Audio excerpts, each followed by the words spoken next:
Africa has to be connected, Africa has to be linked, and infrastructure in a wide sense. We could have road infrastructure, you know, we could have telecoms infrastructure, we could have energy infrastructure, and we do those things. What we need, you need infrastructure. It is the biggest catalyst for regional integration in Africa. The former Under-Secretary General and Executive Secretary of the UNECA, Abdoulaye Diané, urged the need for infrastructure connectedness to accelerating African integration in the 21st century. The African Union is celebrating its 50th years anniversary this year from January through May. It is time to spotlight the institutional achievements over the past decades and the future prospects ahead of the continent.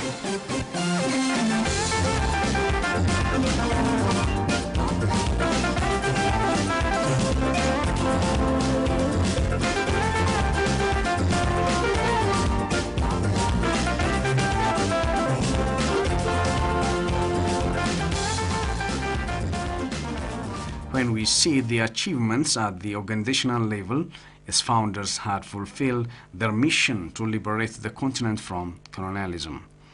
Africa's rich pre-colonial history of Greek civilization, its struggles against slavery and colonialism, and process of nation formation and state building are words to be articulated as success stories over the last 50 years. The Continental Organization also looks forward to strategize and develop accelerated African agendas of continental integration and development in the upcoming 50 years.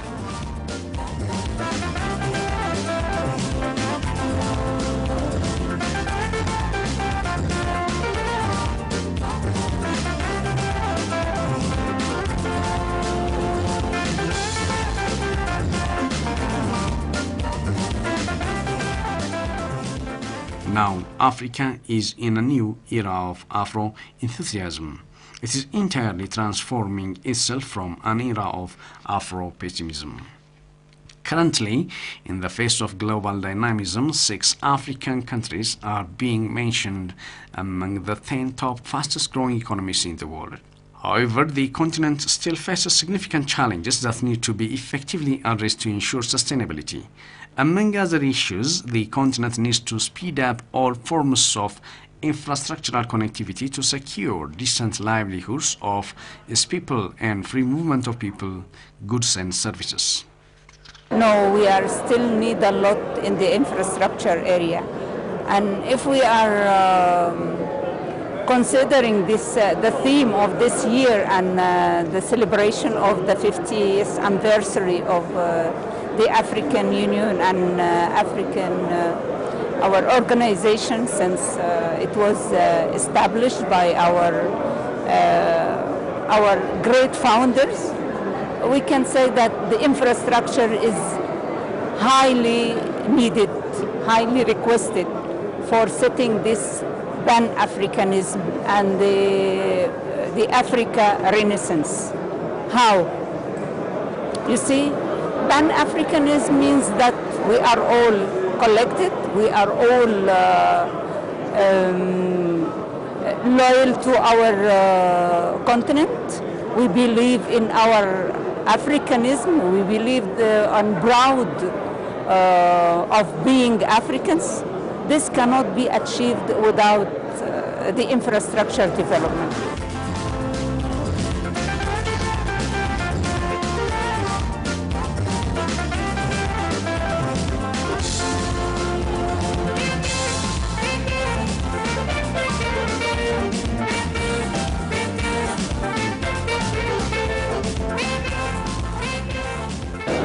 Regional integration debate has been there for quite some time. Everybody agrees on the principles. The free trade area for Africa is agreed by all the political system in Africa, but then we get bogged down because of technical details. Some of the technical details, we know them very well. It can be infrastructure, particularly transport infrastructure. If people can't move from one country to another, if there are difficulties with the air transport system, if our ports are basically not sustaining all the traffic that is increasing in the continent, we of course cannot do integration. But then we have also customs problems. We have also regulatory frameworks problems. We have also energy and telecommunication problems. So it's a vast agenda that demonstrates that Africa really needs to focus much more on the technical issues. What is really good is that NEPAD has created the Program for Infrastructure Development in Africa. It's progressing very well. There are a number of presidents that are championing continent-wide projects that have an impact that go beyond just a group of countries and can really transform Africa completely. Railways, roads, some bridges, some dams that have the characteristic of having a continental impact. Given the huge scale of Africa's infrastructure backlog, a key component of the program for infrastructure development in Africa has made comply with the NEPAD program and other regional economic communities in a resource mobilization for infrastructure development. Every time you do something, you must think of how does that link to at the sub-regional level, global level. For example, we are building a road. You want a road from here to the border with Djibouti. You know, you should make it in such a way that that can also go from into Djibouti. You understand? So every time you do an infrastructure, have the regional perspective. But a lot is already been done with that, to the NEPAD initiative, to PIDA, you know, where they are really looking at our infrastructure needs on a regional and sub-regional basis. Financing is an issue, but there again, you know, it's Africa is credit-worthy. Those investments, the returns on them are high. We have the African Development Bank, which is a very credible institution, which is firmly behind the whole infrastructure development program. So it is happening. Is it happening at a rate that is optimal? Maybe not yet. But we are talking about it. The programs are on the ground. NEPAD is pushing it. ADB is pushing it.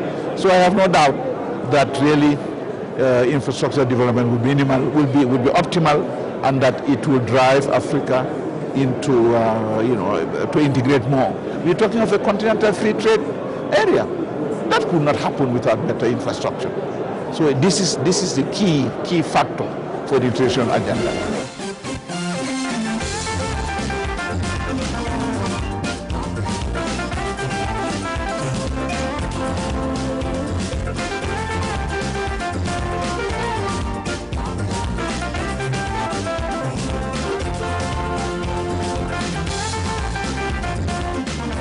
So far, the Program for Infrastructure Development in Africa has solved the very challenges in the application of programs among the regional blocks. Yes, you see, before we suffered from the duplication of effort, the duplication of programs, especially for the regional and continental projects.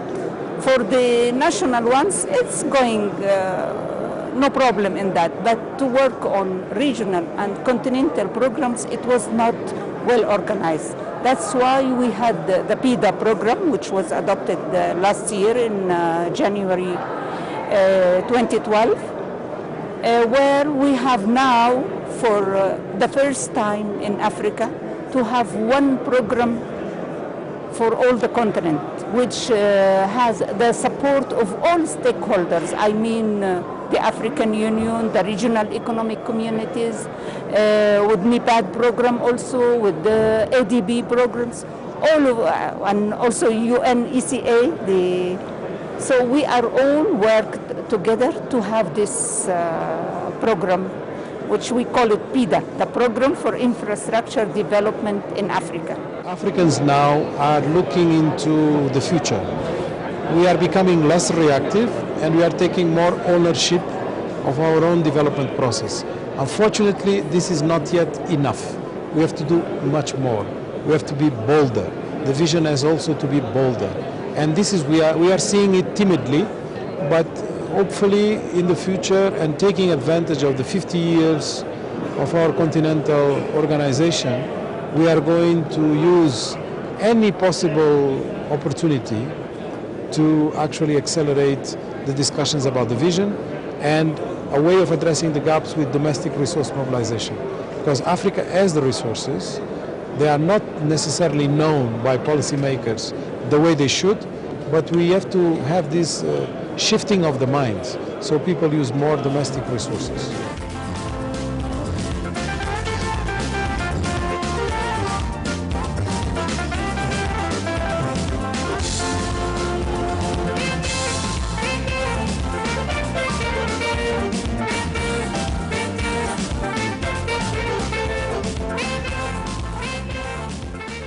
No doubt that Africa needs to sustain the growth momentum that the continent has achieved over the last decade.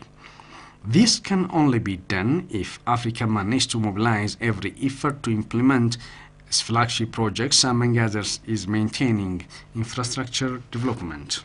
In terms of having Africa integrated, we need to develop continent-wide infrastructure on roads in particular, so that we're able to move items or goods from one area to another area in the continent.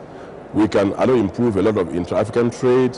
But that cannot be possible if that is not covering all the regions of the continent. It doesn't make any sense for you to have difficulties moving from here, from Ethiopia, Addis Ababa to Nairobi, where there are no roads. You cannot do any commerce. You cannot do it. It's impossible. You can't do all trade through the air, by air transport. You have to have roads, in Africa in particular. And also for African countries and farmers to be able to deliver their supply, their goods to the markets, we need better feeder roads.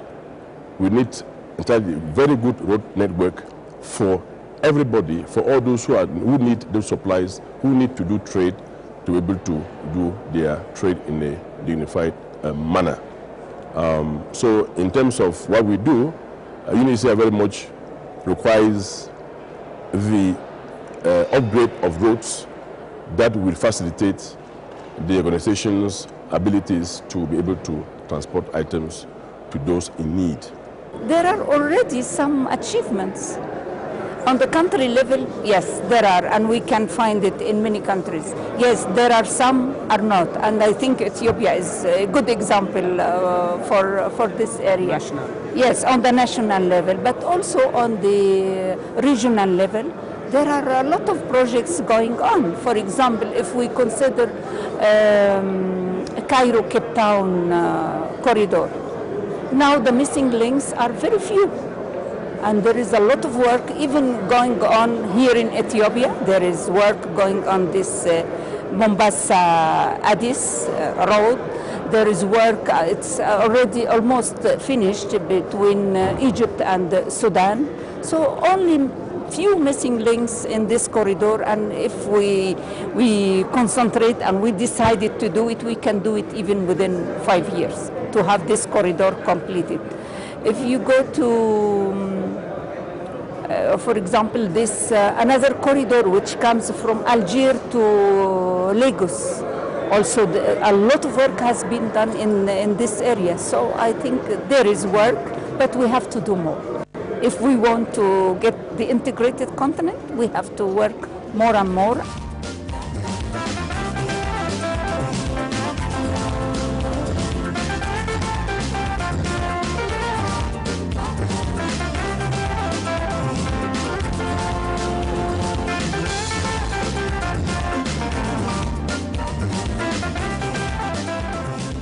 Executive Secretary of the UNECA indicated that his organization is keen on assisting development efforts of the continent for better planning and strategies and for international negotiations. Our role is to do studies, is to be a policy think tank that allows Africa to go deeper into the knowledge of these issues so it can be technically prepared to do better.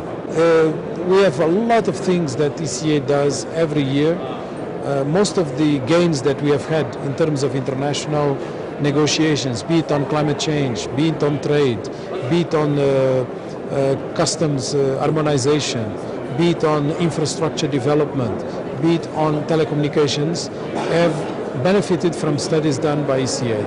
So ECA is very present on the continental debates, and it sometimes even confused as the technical arm of the AU. because of the quality of the contributions it has made in these different fields. The infrastructure area was lucky during this summit because a lot of emphasis was there. Our leaders, you can say all of them, when they were discussing the development of Africa, they mentioned the infrastructure and how we need to work together, and also to put our money, Africa resources, to build our infrastructure in the 4 sectors I mentioned. It was in NEPAD meeting, it was in all the discussions, whatever the subject is, you find infrastructure is there, even for promoting trade, promoting agriculture and trade in agri-industry, for example. So infrastructure is there, and the commitment of our leaders is there, and I'm sure they will do more and more in this area. Addressing the issue of infrastructure development such as road networks, railway lines, connection and telecom services across Africa would help in hastening the people-to-people relation of the continent, which ultimately assists regional integration.